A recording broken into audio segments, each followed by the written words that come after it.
Hanjang nangso pathu aklamanong football ka pathu angdung kiti pon. Pini chiti ni phai isiani Hanjang nangso sport association atam chepatirpi ponsi. Greater Hanjang nangso village level football tournament surihinira inkoresi padu ponsi. Pini Hanjang nangso pathu aklamanong angdung kiti pathu pon.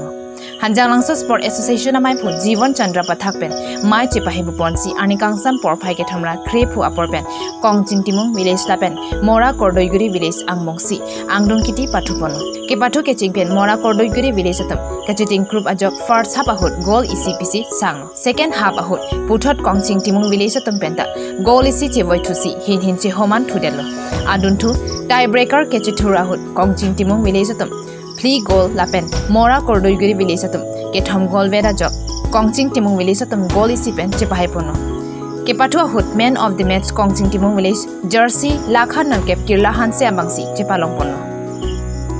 runner up anong etangka suri free lage mora kordoiguri village atum aphan social worker Rajit Roy pensi pajir pono level winner anong etangka suri throk lage kongching timung village aphan Hanjang nangso sport association amaipu Jivan Chandra pathak ari deng pensi pajir pono Lasso ke pathu isek Sankar terangpen kangsai mate referee japono kijutsi Hanjang nangso sport association amaipu Jivan Chandra pathak Hanjang nangso sport association alama pasunsi mesen pen pajupono